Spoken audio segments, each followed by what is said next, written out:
everyone? Today is September 26th, 2025. It is episode 2 of Tour of Japan here on Bodyslam.net. Across their social feed, we are currently live on YouTube, Twitch, Facebook, Twitter as well, X as they call it.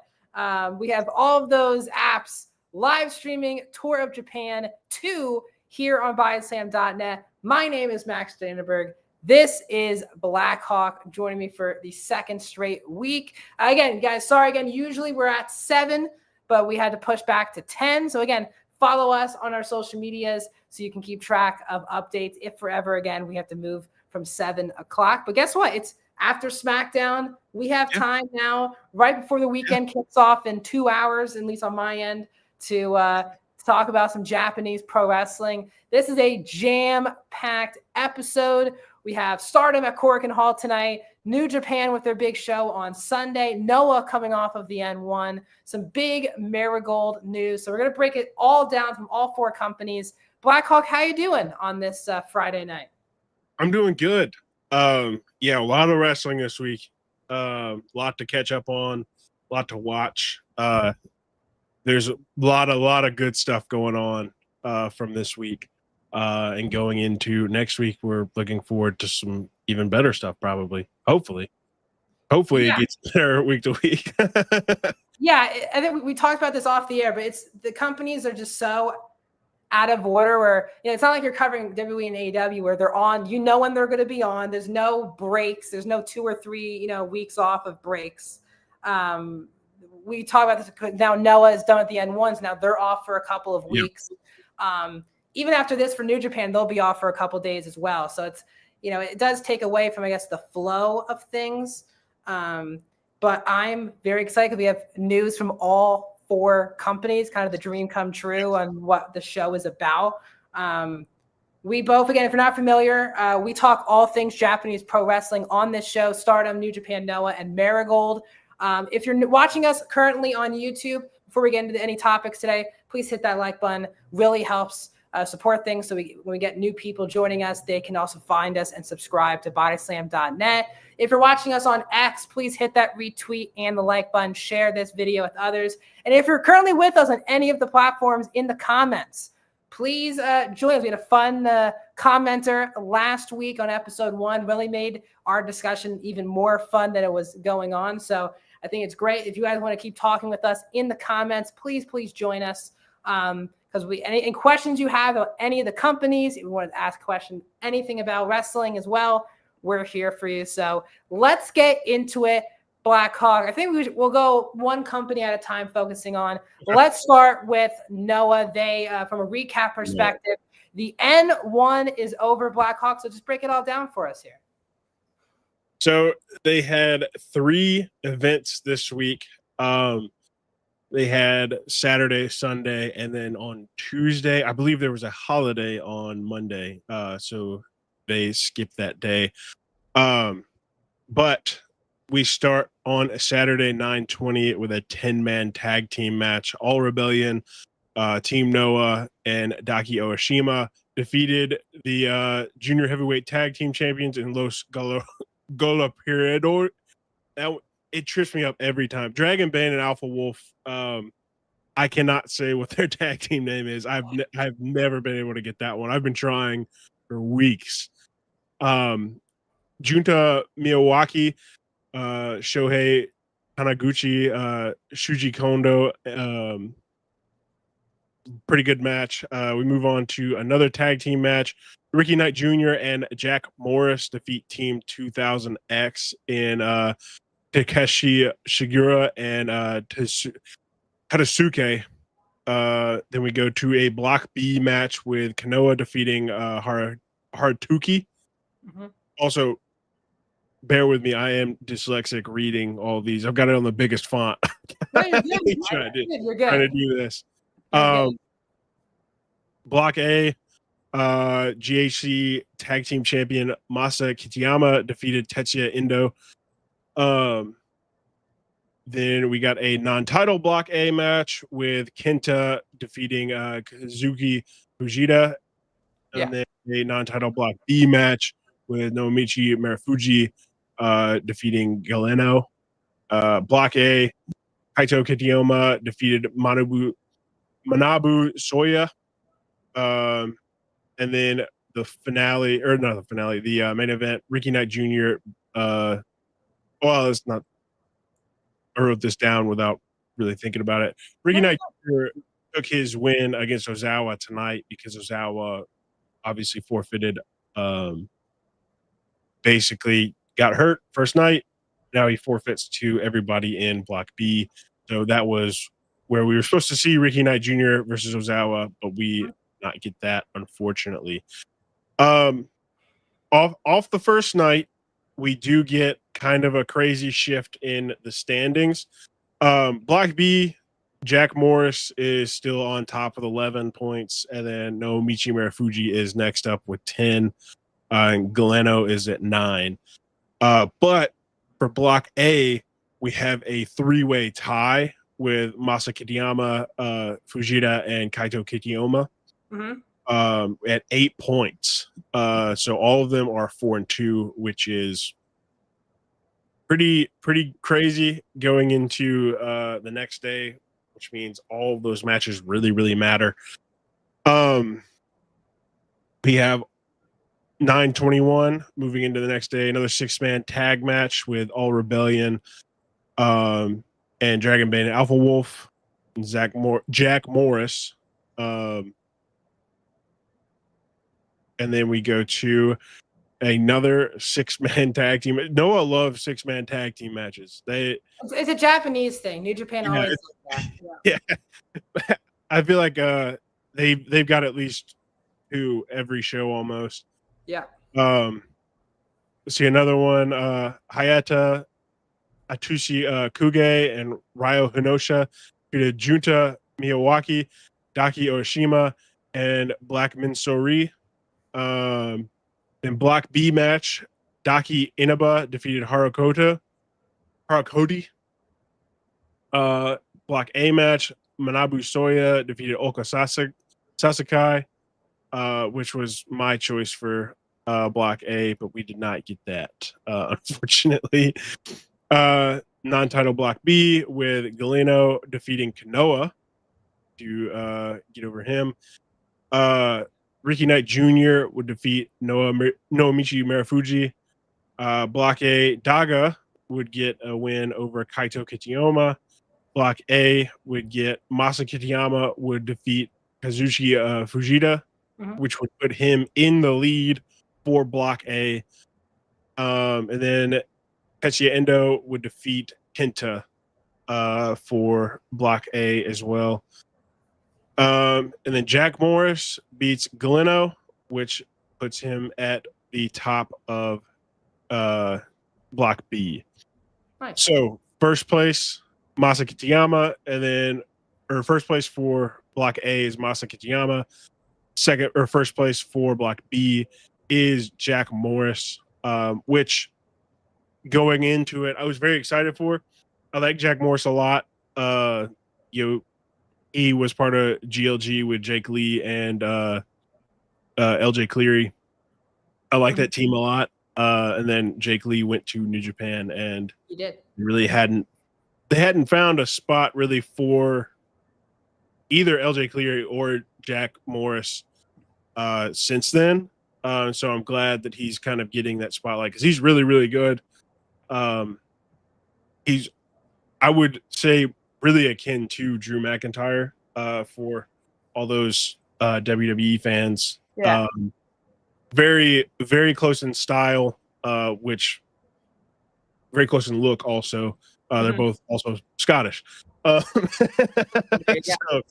they're cut from the same cloth, which is very entertaining to watch. And then we go into the finale, the 8-man tag team match with Kenta, Manabu Soya, Oka Sasakai, and Tetsuya Endo beating Ricky Knight Jr., Daki Inaba, Kanoa, and Galeno. It's like I'm missing one somewhere in here. Tag team match, Hayata and Daki Orishima defeated Team 2000X. Daga defeated Yoshitatsu, which is fun to see him in there, but that was a 32-second match. So What? yeah, not much really going on there. The Yoshitatsu? Yeah, Yoshitatsu came back to Noah and really took on a heavy role with Team 2000X, which has been great, but his in-ring work has been almost non-existent since his come to Noah. I haven't heard that name in like a decade, so I'm fascinated. Yeah. He's mostly been a manager, which he's done great at being a manager. But yeah, it's hard for me to see him as a heel. Sure. It's like that's we know him as the happy guy from WWE. That's right. But I never really thought he was that bad, but this 32-second match on his record does not bode well for sure doesn't. Yoshitatsu in 25.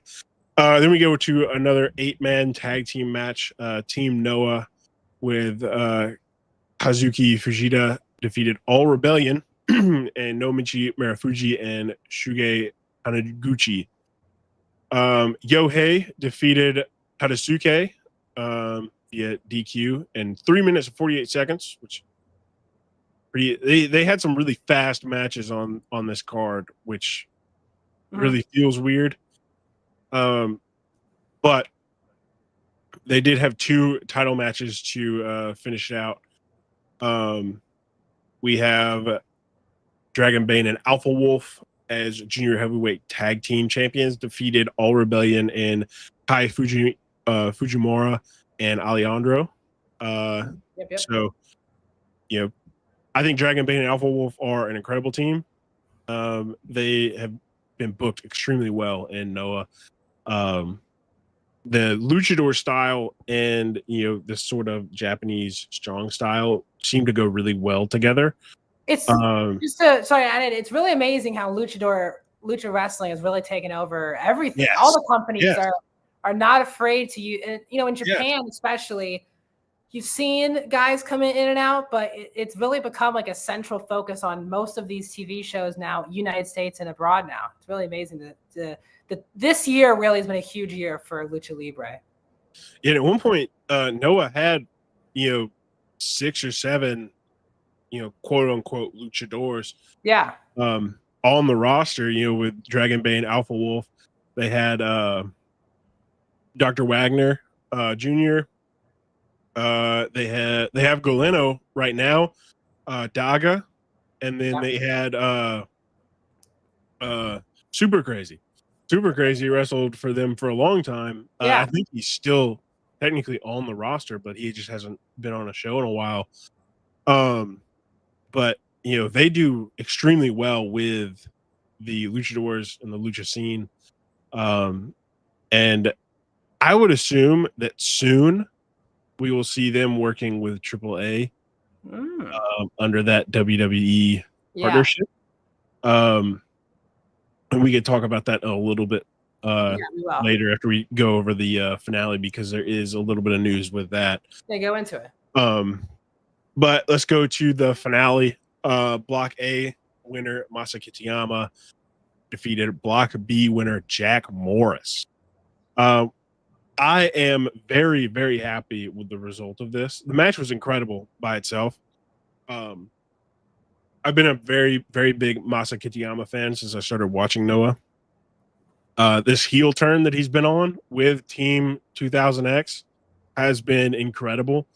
Watching him as a face, I always dreamed of him being at the top, because I liked him a lot, but there was just something was missing. There's a lot of wrestlers that you look at, it's like they are really, really good at what they do. But there's just something's missing just a little bit. And I think that heel turn really kicked it into high gear for Masa. And I've loved everything that I've seen out of him this year. So Masa will take the win. He is the N1 winner this year. And he will face Kenta on October 11th. Oh my that is the next official Noah show. He's another funny one. He'll pop Yeah. in like 3 months for New Japan, then go to Noah for 4 months, and then he comes back. I'm like, what is he doing? Yeah, he's just going where people are asking for him. Hey, it's great. But the 10-11 show is the next official Noah show. They do have Magic Monday and Limit Break, which they do with DDT and Marigold. Or they do Magic Monday with DDT, Marigold, and I believe 01 and Marvelous, and pretty much everybody on Wrestle Universe is involved with Magic Monday. And then Limit Break, I think, is just DDT and Noah. Gotcha. If I remember that right. So this is the next big event for Noah. Also on that same day, 01 is having Hayabusa and Kaito Kitayama are having a match that day, which will be very, very good. So if you can, tune into that as well. Well, let's look at the big picture here, Blackhawk. With the N1 wrapping up, as someone who follows Noah closely, comparing to other N1s, was this a good one, bad one, disappointing? Where was it stand for you? And overall, the N1. I think this was a good one. I think the Ozawa injury early is a big disappointment. Because I like Ozawa a lot. And I think that would have been really, really good to see. I do look forward to them kind of breaking the N1 open and getting more outside wrestlers into it. Yeah. But I think this one was good. I haven't watched all the N1s, I will say, so I don't know if this is the best one, but I think last year's, in my opinion, was better, but this one was still really good. Yeah. That's hey, I think based on what you said, there was definitely some big positives there, especially looking at the bigger picture here. So that's all very exciting. I think Noah is in such an interesting spot now, where they're being now seen more than ever at this point. It's still not the top Japanese brand, but I still think it's a really solid brand. And obviously, it seems Charlie Dempsey from NXT is going to be making his way to Noah. And we'll talk about EO in a moment when we talk about Marigold. But what do you think about Charlie Dempsey coming to Noah? We already saw Tavion Heights do the same thing. Obviously, from someone who covers NXT, No Quarter Catch has kind of run its course. Miles and Tavion are out of the group. Ren's kind of doing her thing. It feels like it is actually the right time and story to give Charlie a fresh slate here with this Noah run. What are your thoughts on Dempsey going to Noah? I'm a big fan of Dempsey. He's probably my favorite NXT wrestler. And so him coming to Pro Wrestling Noah will be, I think, great for him and his career. He wrestled for All Japan last year, just one match, which was really good. I don't know if you got the chance to see it. I did not. He wrestled for the Triple Crown Championship. Lost that, obviously. But I think if this is like not a more permanent move. It's not a one and done, but yeah, he'll be there for a bit. For a little while. I'm very, very excited for that. Yeah, you're right. He does need, it's about time for him to get kind of a fresh start somewhere. Yeah. And I think him taking this journey over to Noah will be really good. Harlem Lewis is also coming. I don't really know much about Harlem Lewis. I got to be honest. I got nothing. But they did say, I believe, on the October 11th show, Charlie Dempsey and Harlem Lewis will face off one-on-one, and then they will go their own separate ways, kind of, with Noah. They weren't very clear on what the plan is, but it was basically they're going to wrestle each other in a showcase, and then we'll see them here and there. With Noah. To add on, I am someone who does watch Evolve every single week. He popped on very early on Evolve. I would say the first month of Evolve, he was a pretty consistent fixture. He just hasn't been on TV NXT or Evolve in months. Like, I think the last time I've seen him on TV is probably like late May. He lost a match against Keanu Carver, who's I think going to become the next Evolve Men's champion. I haven't seen him since. So I guess another guy who's doing nothing. Again, that's the thing. If someone isn't doing anything and you want them to gain experience, why not send them to Japan for a couple weeks and see how that goes? Yeah. Charlie, again, he's a put together pro wrestler. He's not going there for getting the reps in. I just think it's a good fresh slate. See if it motivates him even more now. And I think the guy desperately needs a character change on NXT. So I think, obviously, again, he's no quarter catch crew basically is no more. So I think maybe this could set up a new character for him back from Japan. Anything else you want to talk about, Noah? We're going to go to New Japan next because we're with two women's companies. It's more news than results. So I want to end on some results and some stuff like that. But anything else on Noah you want to add, or are we good to move on to? I think that's it for Noah. I don't think I've seen any other news. I was checking today before we started. I don't think we've got all that covered. Again, nothing next week for Noah. Next event would be the following week with Limit Break with DDT, and then Magic Monday with all of Wrestling Universe. Awesome. We have our first question. I want to thank Jesse for this question. He's on YouTube, so everyone, you can also watch this on YouTube.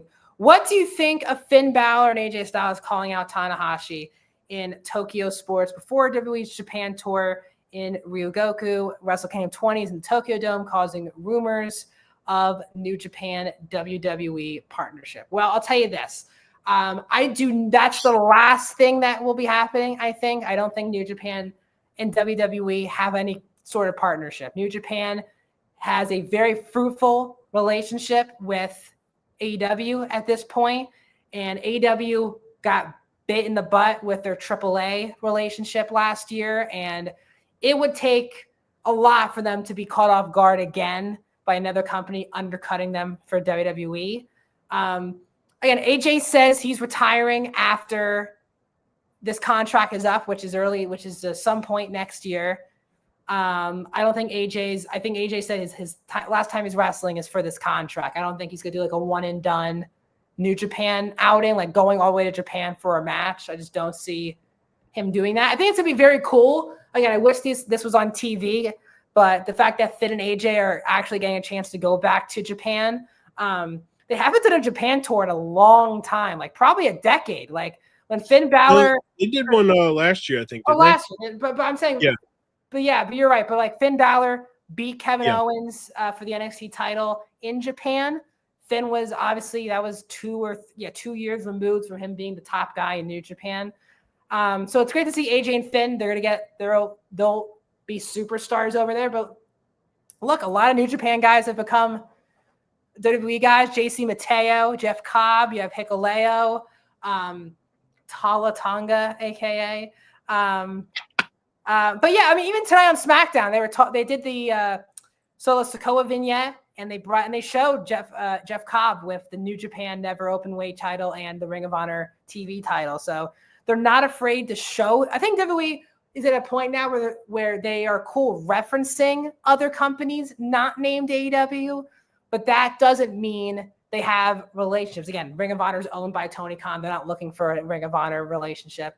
And I think Finn and AJ, again, they've wrestled Tanahashi a lot of times. So you're going to see a lot of people outside of New Japan because this is literally the home stretch, 3 months left of Tanahashi as a full-time in-ring, well, at all, just an in-ring performer. So, I mean, it would be great. I would love Finn and AJ to get one more New Japan run in them. 100%. But I think they're both going to be WWE guys until they are done. I think they're both satisfied with what. I mean, it's crazy. Finn has been there now for 11 years. AJ has been there for 9 years at this point. So it is very crazy. I think AJ, you have a better shot AJ doing one more TNA match than going to Japan to do New Japan. But yeah, thanks, Jesse. That's a great question now. Let's move into New Japan. So we're going to preview Destruction after this. On Wednesday, they had their last Road to Destruction show. And other than some preview tag matches, there were the two big title matches that were on the show, which was the junior heavyweight tag title match where Doki and Sho of House of Torture, let's see if I get on another rant today, they retained against Kosei Fujita and Robbie Eagles of TMDK. Very good match. Again, the shenanigans of House of Torture get very old, especially if you're watching a whole New Japan show and there's a billion tag matches and then you get these last two matches. It's just a lot of interference and shenanigans and matches consecutively. And it gets really tiring. So by the time we got to this point, literally the match before, Sonata, Yujiro, and Ren beat TMDK by DQ because Sonata threw a chair at Hartley Jackson and he acted like he got hit. And Kenta Sato rang the bell, so TMDK got DQ. This was the match before the junior tag title match. So again, Jesse, I see your question about Marigold. We're literally going to talk about Marigold right after we're done talking about New Japan. So we'll get to your question when we get to Marigold. So stay tuned for that. But I thought the match was very solid. It's interesting. Actually, let's move into it. The main event was El Desperado retaining his IWGP Junior Heavyweight title against Yo. This was a big rivalry where Yo really dominated. I think he was up 4-1 in the head-to-head, but felt right for Despy to retain the title here. Doki comes out after, so it looks like we're going to set up Doki versus El Desperado. So I don't love in any company when a champion is going after another title, especially when you're Doki, you're a tagged champion. Now he's going after the junior heavyweight title. I love Doki. I've seen Doki and Desperado a lot of times. I would move on to like Fujita at this point. I think they might wait for Wrestle Kingdom to pull the trigger on Fujita winning the junior title. Him and Robbie Eagles have been in this division for so long. Again, we're going to get Super Junior Tag League in October.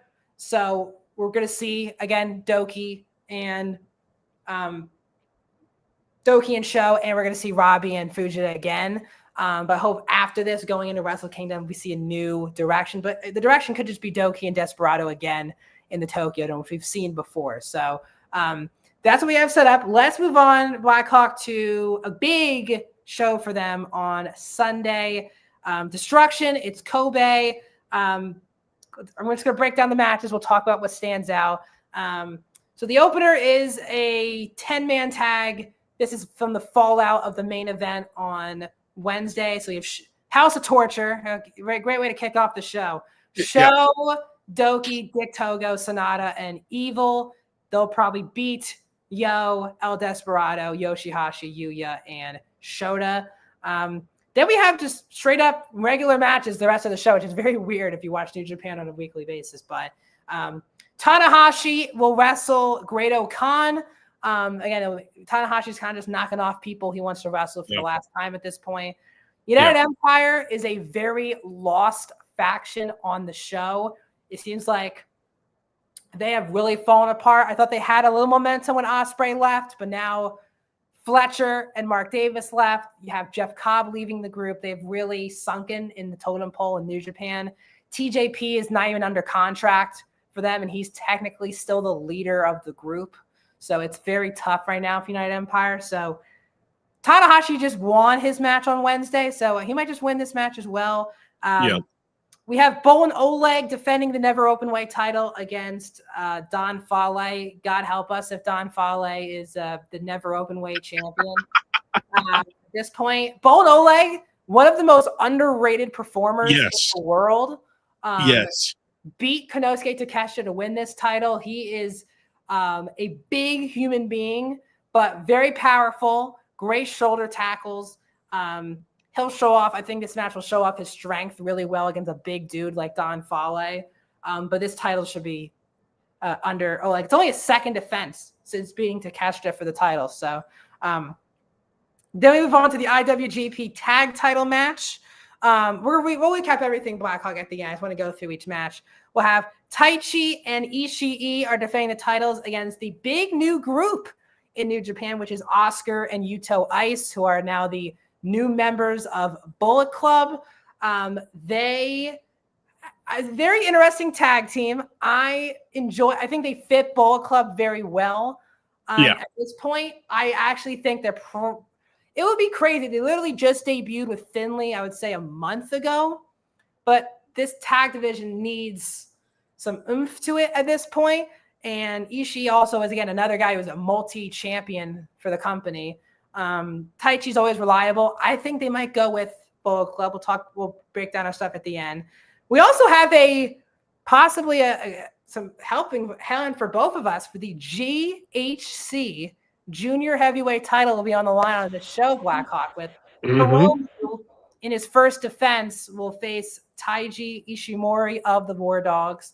They've been teasing this. They just made this match on Wednesday after the Bullet Club versus LIJ trios match, where afterwards Hiromu is the one who challenged Ishimori for this match. So this will be very good as well. We have just a regular setup singles match, Tsuji and Finley. They have wrestled a billion times. It's always very solid. Very interested in what they're doing with Finley at this point. We'll get into that in a second. The two big matches, though, is we have the global heavyweight title where we have Shingo versus Gabe Kidd. Gabe Kidd in his second defense. This match, it's going to be hard hitting is one way to put it. Yeah, and they both have been cursing at each other throughout this tour. Their tag matches have been fun. And then the main event is Zack Sabre defending the IWGP World title against Ren Narita. What do you think of this card, first of all, when you hear the matches, Blackhawk? I think this card is incredible. I didn't know what we were going to get when they started the Road to Destruction. The only real kind of not looking forward to it matches, I think it was really only one match, and it's a 10-man tag. Just because, we're getting, just going to be shenanigans all over the place. Yeah. I think the card itself on paper looks incredible. Yeah. I think the show will be incredible. I'm looking forward to watching that and definitely talking about it next week. Yeah, I agree. We're going to break down again the matches on next week here on the show. The reason why I think as of now they might do a title change with Oscar and Yuto Ice. But if I'm not mistaken, aren't you more familiar with those guys than I am at this point, or no? I forgot where they came from before they got to New Japan. I could be totally wrong. They weren't at Noah. Okay. I think they were at Rev Pro. That could be right. Rev Pro of Progress. Yeah. Very interesting tag team. Because I don't think Hiromu is going to drop this title on a non-Noah show. Yeah. Which is so funny, by the way, that Noah and New Japan working together still. Because New Japan always has a very good relationship with DDT, more so Noah. But because again, Noah has a WWE relationship, but it's funny that New Japan and Noah, it's all the intricacies of these dynamics. And Noah has a very good relationship with DDT as well. Yeah. And so when we were talking about AJ Styles and Finn Balor earlier, I was thinking about that, earlier today. And I was like, the only way that this happens is it happens on a Noah show.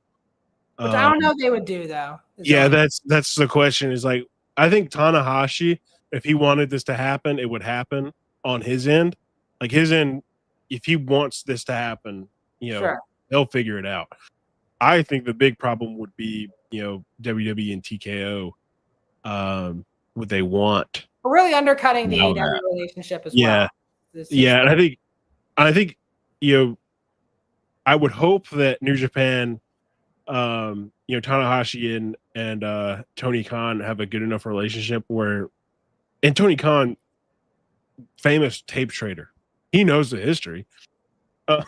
He's not. I just don't think Finn and AJ are under a WWE contract. They'll never work in Japan. So I just think that's. And so there's like a very, very 1% chance of this happening. Yeah, you never say never in wrestling, but I'll say never. I'll say never for this situation. What do you think of Hiromu? defending this title on a New Japan big show like this? I think it's good.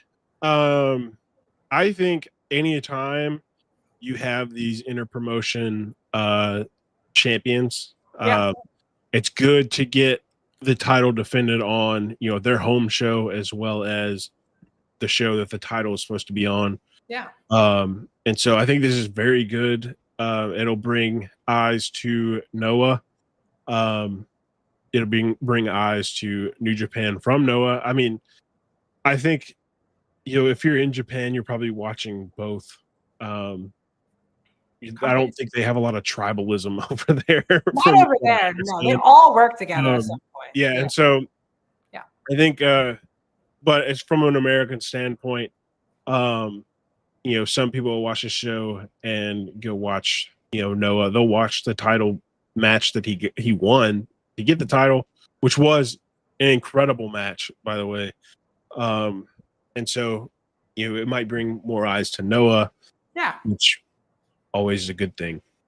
Yeah, it's good to see Hiromu back doing some good stuff in the ring singles wise. He had a rough start to the year in New Japan, first half of the year, balancing being Naito's tag team partner. He goes out and he was kind of stuck doing nothing. So he had the match with Fletcher. He won the junior heavyweight title for Noah, and now he is back. He's defending the title on a New Japan show, which I like. That I love when champions are the ones who challenge someone else. So Taiji, love him to death. He's always been in Bullet Club. He's not going to win this match. I do think, again, Sabre is going to retain the world title against Ren because I think we're closing in on 2 weeks away from Sabre versus Takeshita, which will be very exciting at this point. Yes. Yeah. But again, Ren Narita, another guy, even though he's in House of Torture, he's another guy who I think they could strap a rocket to at some point. He's one of those young, mid-20, early 30 guys who are ready to take the next step as a big star for the company. Yep. It's a big spot for him, too, against Zach. So I hope the match delivers for his sake. The Takeshita match will be at King of Pro Wrestling in Tokyo at Ryogoku on October 13th, which is a Monday, which is a very my birthday. There you go. Birthday, you get Takeshita and Zack Sabre for the world title. So that will be very entertaining.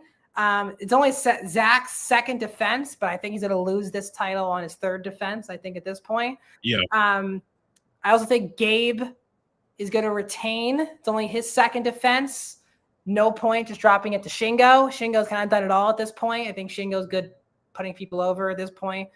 Tsuji, I would assume, would beat Finley. It is a regular singles match, so I don't know if we're going to get like a big someone else is joining Bullet Club moment, or we're really going to tell the story where Finley's losing a lot of big matches and Gabe is now the lone champion in the group. Again, Gabe could be the champion. You could have tag titles as well with Oscar and Ice. Does Finley keep losing matches? Is this a story in the group? They have not really set it up on TV at all. Finley's been teaming with Gabe and Taiji. Taiji, Gabe, and Finley have been teaming up this whole tour. So they haven't really set up the fact that there's tension between the War Dogs. But again, Tsuji's another guy needs to be winning matches at this point.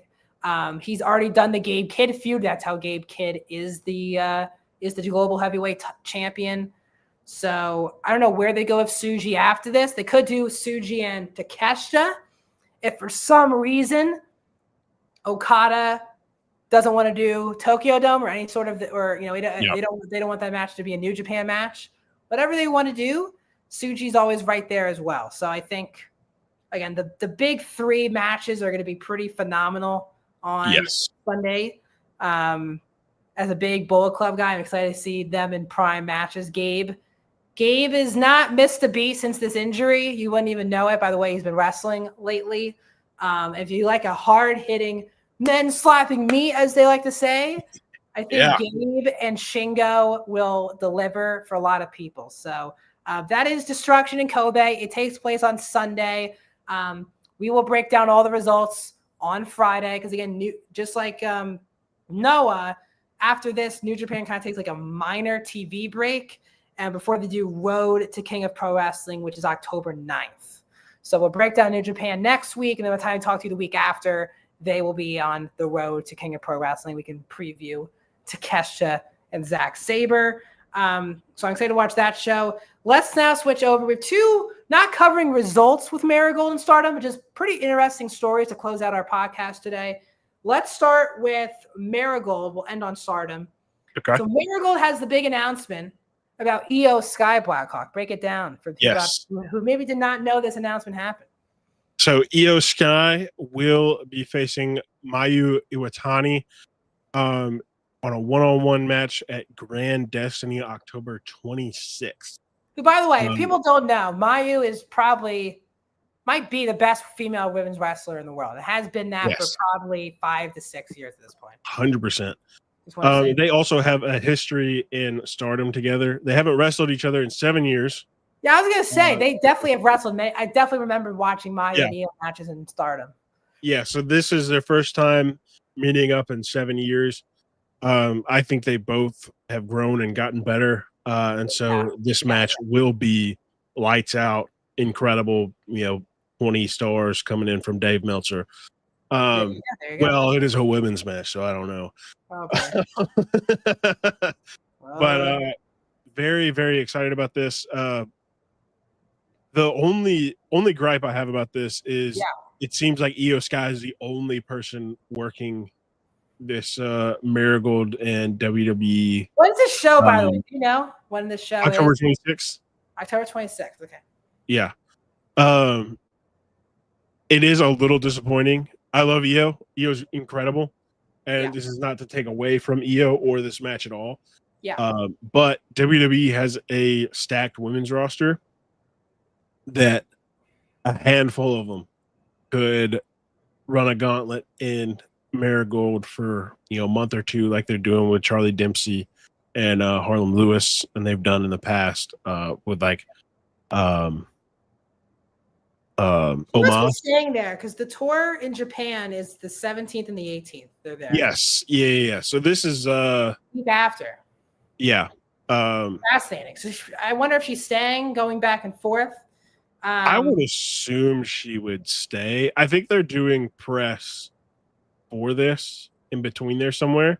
Yeah. So I would assume, if it was me, I would want to stay. But I think this partnership could be one of the better partnerships in wrestling. Sure. If they both would open up their door a little more. Like we're talking about, think about Rhea Ripley, Jade Cargill, Bianca Belair, Becky Lynch. Their top stars coming to Marigold to just do a handful of matches at one point. This is really the first one, though, right? Incredible. This is the second one. Io did one last year. Oh, okay. So yeah, she did one last year, July 13th at Summer of Destiny, where she faced Utami Hayashida. I agree with you. I still think with WWE right now, I think they're trying to still in the testing phase on what this does. Yeah. If Io going there doesn't help even them get more eyes on, this is Io going over there, it'll be interesting. I'm happy she's doing it and continues to want to work in Japan since being in WWE.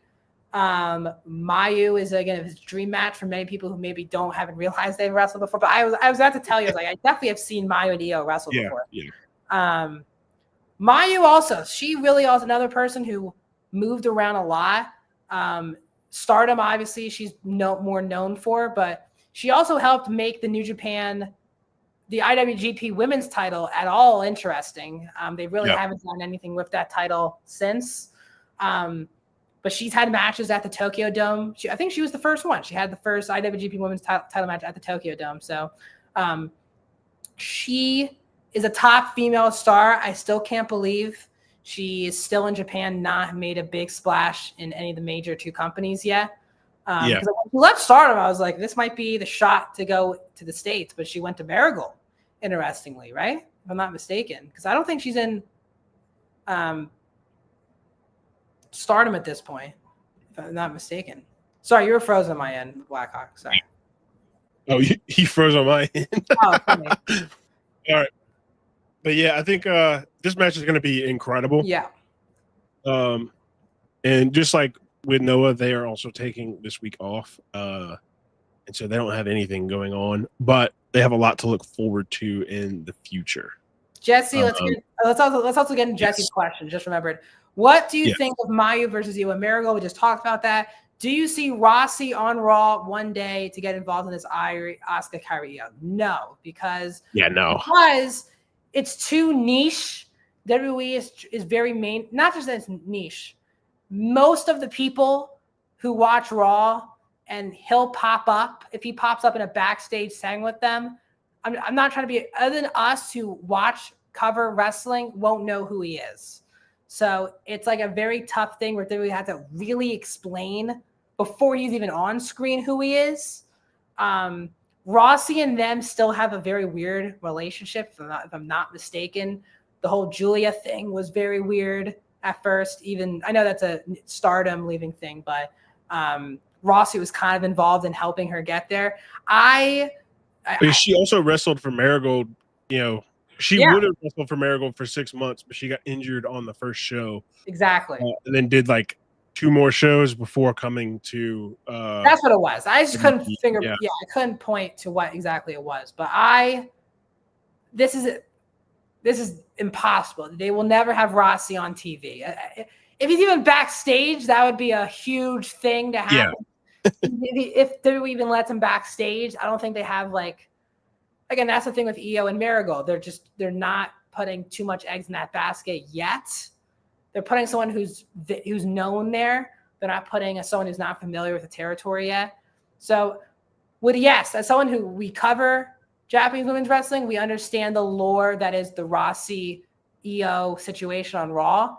But I don't think it's interesting. It would benefit the story at all having him there.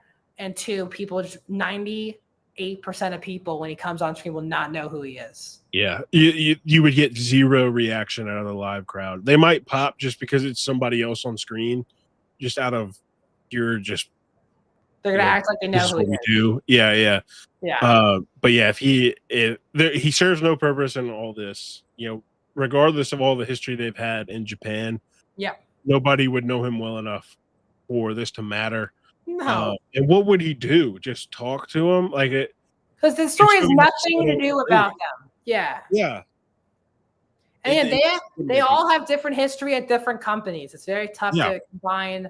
Then you're making up lore that doesn't seem organic. Yeah. So, Jesse, I like your 2 questions, but they're both, I would say never say never, but both are really impossible of happening, I would think. Both your questions. And I hate to be like that. Thank you so much, Jesse. Yeah, thanks, Jesse, for your questions. If you're watching us, you can keep putting your questions. We're heading down the home stretch here. So you guys have any final questions about anything related to these 4 companies or anything really in the world of wrestling, we're here to answer. Let's talk about Stardom really quickly before we go. They have a big show today at Korakuen Hall, and all week they were promoting it. Out of nowhere, it was yesterday or the day before, they were like, hey, guys, we're dropping the whole thing for free on YouTube. If people aren't familiar, they have over 1 million. If I last checked, they had a lot of subscribers.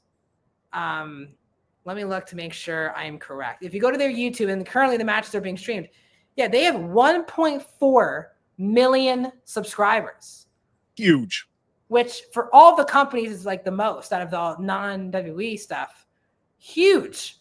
And now, yes, it's a Japanese broadcasting team. You can only watch in English on demand if you have Stardom World. So they're not giving you an English option, I don't believe, if you're watching the show right now. We'll break down Stardom next week, results-wise, because right as we started this show, their show started, and I don't go on Twitter or social media to get spoiled. But Shuri, who was supposed to go to the States, debut in Ring of Honor or AEW, got hurt in the Casino Gauntlet, if I'm not mistaken, at All In. She debuted at Ring of Honor and was hurt at All In. She is now back in Stardom for the show. The return of Shuri. It's only been 3 months, and they're already calling it the return of Shuri. I love Shuri Kondo to death. She is one of the most interesting performers in the world because of her UFC background, and she's had such a interesting stuff. So I don't know if I'll watch the show. I don't know if this is going to be like she's back full time. I was actually really excited to see her in the States. We're going to get Saya Kamitani against Azume in the main event. This is a Cork and Hall show they're putting for free. The moral of the story is, this is a very interesting move. It feels like it's a test to see if they get all of these viewers for their show. Because again, we talked about this last week. It's just tough to subscribe to all these different apps at this point. Currently, right now, 10,000 people are watching this Stardom show. And it's 11 o'clock at night. We'll break down. I think also we'll look next week how many views they got for the show. But what did you think of their decision to go free instead of going on Stardom World, they're just going to free YouTube for this whole I think show. this is a fantastic move. And I do hope that others look at this and adopt it. Yeah. Because YouTube, obviously has a global reach. Yep. And even just doing like one of these a quarter would be huge for every brand, just for their outreach. And we talked about this, last week with, Noah and Marigold are on Wrestle Universe, and then Stardom and New Japan are on their own separate apps. So it should, in theory, drive traffic up to those, sites and apps. Yeah. Hopefully drum up a lot more interest in that way, because there's I hear about Stardom all the time. And I've heard about Stardom, long before I really started watching Japanese wrestling, but just didn't know how to watch it. Yeah. And just showing a whole show on YouTube, and especially if the show is, a lights out killer show, it will drum up tons of interest from, fans around the world to, go to Stardom and join Stardom World. And so I think it's a net positive. Like, I don't think you really lose anything by doing this. Yeah, I was gonna say this is very similar to Death Before Dishonor. Now the difference was that wasn't the plan to put that show on YouTube. They had issues putting it on the app for people, so they made it on YouTube. Did very well, but again, that show was 5 weeks ago now, and they have not been on YouTube they've been back on Honor Club exclusive for these for their episodes. So I think Ring of Honor should do TV on YouTube. I think we talked about this last week. I think Ring of Honor is good. TV on YouTube, the pay-per-views on Honor Club to make people subscribe like that. Stardom could do that as well, because they're the same price, if not mistaken, as Ring of Honor. Yeah. I think they're all $10 a month. New Japan, Ring of Honor, Stardom. I think so, it's a lot to pay for. I think they should have free TV episodes. And the problem was also, right, if I'm not mistaken, you can only watch the Stardom broadcast with the Japanese broadcasting crew. Yeah.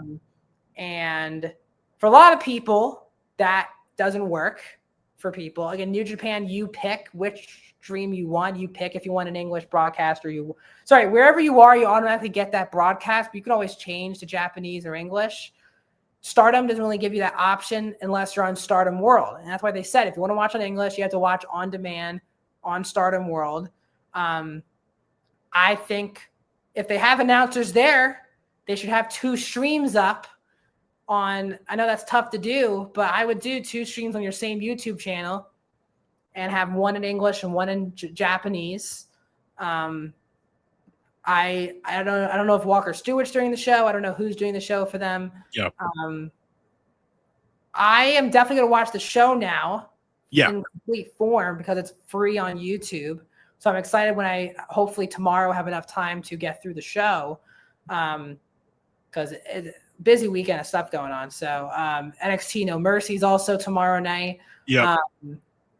Tons of things going on in the world of pro wrestling. So I think we covered it all today. One thing to go back to, yeah. Talking about doing streaming on YouTube with Ring of Death Before Dishonor, it got 198,000 views. Yeah. That is a massive number. And I don't think Stardom will get that number. They have more subscribers though. To be fair, they have more subscribers. I feel like Ring of Honor is more of a U.S. house name for wrestling fans, so that's why I would say that Ring of Honor might get more. But I think this could be potentially huge for Stardom, and I hope they continue to do that. I am very interested in, first of all, what made them, because this is a recent change. This show's been ready for weeks, and I think 2 days ago it popped up on my X feed. We're going to YouTube. I was like, whoa, this is a big show on Cork, and all these Cork and Hall shows are big shows for all these companies. It's such an important venue. And the fact that they're just putting it out for free, I'm very interested why they did this change. Because if they're still available to do it on demand on Stardom World, why would they push to YouTube? Could be a test, could not be. I'm excited to actually find out the why of it. But I gotta be honest, this was a really fun podcast. We covered all 4 companies a lot. So next week, I would say we're not going to have much on Noah and Marigold. So next week will be a very heavy New Japan and Stardom breakdown. We'll break down tonight's Stardom show, and then we'll break down as well Sunday mornings, depending on where you are. Sunday mornings, Destruction New Japan show in Kobe. If there's any news in Japanese wrestling in general, we'll do that as well. Could be less than an hour next week, just because we're probably only covering 2 of the shows, or 2 of the companies, excuse me. But gotta say, this was a really fun show. It's kind of what we wanted to do when we started the podcast, talk about all 4 companies in depth. So couldn't be happier. So Blackhawk, tell the people where they can find you. You can find me on every single social media under the name Blackhawk Walker. I post Twitter, Instagram, Facebook. Actually, I don't do Facebook. I just realized that. What? Don't do Facebook. But probably should. But Threads, even on Threads. YouTube. I have a YouTube channel. Getting back to posting on that very soon. Got a couple of things in the works. Just waiting for a few things to flesh themselves out. But that's where you can find me. There we go. You can find me. That's my Twitter page at Denenberg Max. I do movie reviews. When I subscribe to my YouTube channel, it's Max Talks Movies really quick. But for Bodyslam, I do highs and lows basically 6 nights a week. Literally just moments ago posted Bodyslam, my highs and lows from tonight's SmackDown. I did have some more lows than highs as usual for some reason for the WWE, but you can see my breakdown of SmackDown tonight on Bodyslam. So basically, we post my highs and lows on Twitter, Instagram, as well as TikTok. So if you want to subscribe and follow us on all of those services, that's where you can find my highs and lows.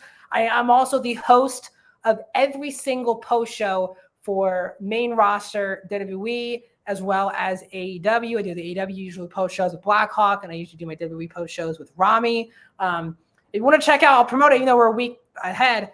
Me, Rami, and our good friend Corey Hayes, we broke down All Out and WrestlePalooza. We went just over 2 hours on the post show, breaking down both shows in their entirety. We had such a good time, had well over 1,000 people watching us throughout the entire post show. So please, if you want to go back and watch us break down that's great. From a Bodyslam perspective, subscribe to our Patreon. Patreon really helps support everyone who works for Bodyslam.net. So if you want to subscribe, we are breaking pro wrestling news on a daily basis. Corey Hayes leading the charge there with not spoilers, but backstage notes, free agent updates, all those type of things. You get it right to your phone instantly before any other people aggregate it. So please subscribe to our Patreon. And guys, this has been Tour of Japan. We are on Bodyslam's Twitter, Facebook, YouTube, Twitch every single Friday. Usually we'll go on at 7 o'clock Eastern Standard Time. But as I said to begin the show, stay tuned to Black Hawk and Mine's social media, just in case for some reason we have to move our times. Thanks for joining us at this very late hour, but thanks everyone. And we'll be back next Friday, hopefully not same time, 7 o'clock next Friday, October 3rd, before SmackDown. We're going to be in October already when we talk to you guys next week. Thanks for joining us. We'll see you next time on Tour of... Oh, thank you! Oh, thank you! Oh, thank you! No.